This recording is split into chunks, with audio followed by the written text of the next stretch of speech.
The Miseducation of the Negro, Dr. Carter G. Woodson.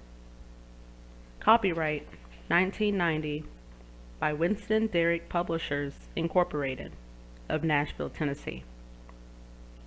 Publisher's Note: in 1933, Carter G. Woodson, the founder of Negro History Week, envisioned in his immortal book, The Miseducation of the Negro, that unless African Americans receive an education befitting to their peculiar situation, they would never enter fully into the economic, political, and social institutions in the United States of America.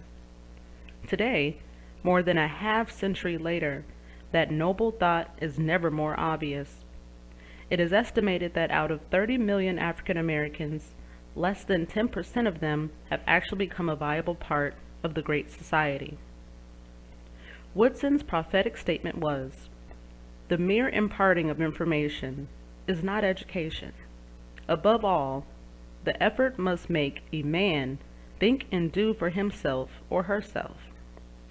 He did not hesitate to point out that since the very beginning of the American education institution, the blueprint was designed for a system that would enable the perpetual oppression of a weaker people. Carter G. Woodson further commented, "Our religious and education systems have justified slavery, peonage, lynching, segregation, discrimination, and mass arrest of African American people. If you can control a man's thinking, you do not have to worry about his action. When you determine what a man shall think, you do not have to concern yourself about what he will do. If you make a person feel that he or she is inferior, you do not have to compel him or her to accept an inferior status. He or she will seek for it.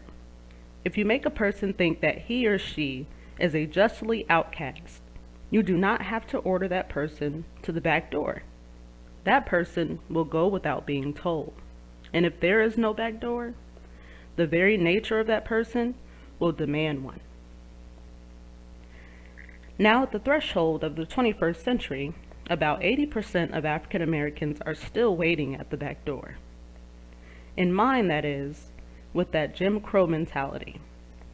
Only a few African Americans have recovered from an educational system that was making them totally non-functional in their own society, among their own people, and protectors of their own heritage, so much so that this so-called American Negro finds distaste, embarrassment, and dissatisfaction when speaking or reading about Mother Africa and the culture of her peoples.